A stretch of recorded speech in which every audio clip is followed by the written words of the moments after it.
क्या आपको भी लगता है कि आपका जीवन बेहिसाब विपदाओं और संघर्षों से भरा हुआ है और इसलिए सत्य और धर्म की राह छोड़ सकते हैं?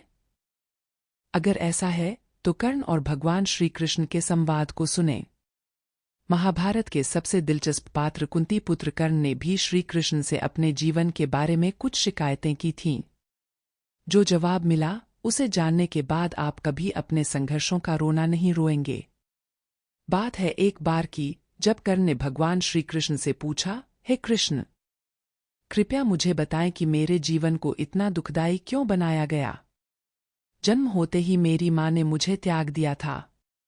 क्या अवैध संतान होना मेरा दोष था? गुरु द्रोणाचार्य ने मुझे सिखाया नहीं क्योंकि मैं क्षत्रिय पुत्र नहीं था। परशुराम जी के पास गया तो उन्होंने मुझे दीक्षित किया। मैं खुश हुआ। लेकिन जब मैंने उनसे शिक्षा ले ली और उनकी ही रक्षा के लिए जब उन्होंने मुझे बिच्छू के डंक की मार सहन करते देखकर जाना कि मैं ब्राह्मण नहीं, तो उन्होंने मुझे श्राप दे दिया। उन्होंने श्राप दिया कि जिस वक्त मुझे उनसे सीखी विद्या की सबसे ज्यादा जरूरत होगी, मैं उसे भूल जाऊंगा।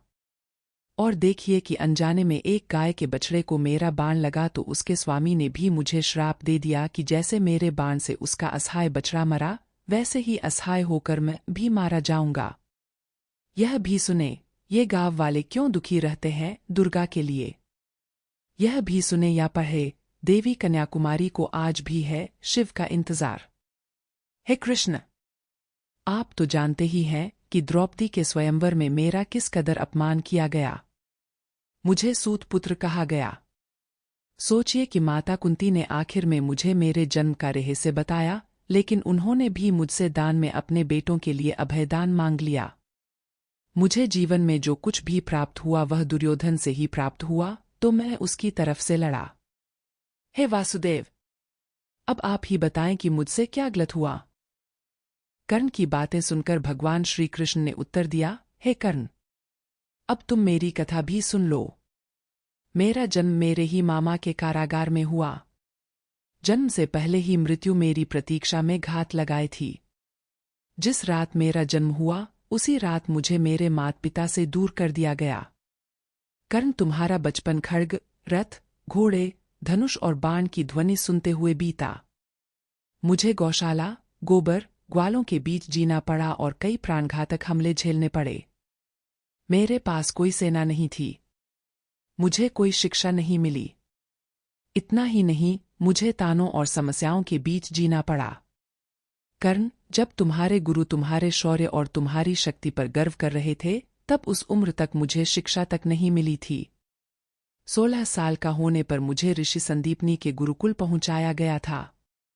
कर्ण, तुमने अपनी पसंद की कन्या से विवाह किया। मुझे जिस कन्या से प्रेम था वह नहीं मिली और मुझे उनसे विवाह करना पड़ा जिनकी चाहत मैं था। मेरे पूरे समाज को यमुना के किनारे से जरासंध के भय से हटना पड़ा और दूर समुद्र के किनारे बसना पड़ा। रण से पलायन के कारण मुझे रणछोड़ बुलाकर अपमानित किया गया। यदि दुर्योधन युद्ध जीतता है तो तुम्हें बहुत श्रेय मिलेगा, लेकिन सोचो धर्मराज अगर जीतते हैं तो मुझे क्या मिलेगा। मुझे केवल युद्ध और युद्ध से पैदा हुई समस्याओं के लिए दोष ठहराया जाएगा। एक बात का स्मरण रहे कर्ण, हर किसी को जिंदगी चुनौतियां देती है। हर क्षण मृत्यु की ओर बढ़ता हुआ जीवन किसी के भी साथ न्याय नहीं करता। दुर्योधन ने अन्याय का सामना किया है तो युधिष्ठिर ने भी अन्याय भुगता है। लेकिन सच्चा धर्म क्या है यह तुम जानते हो।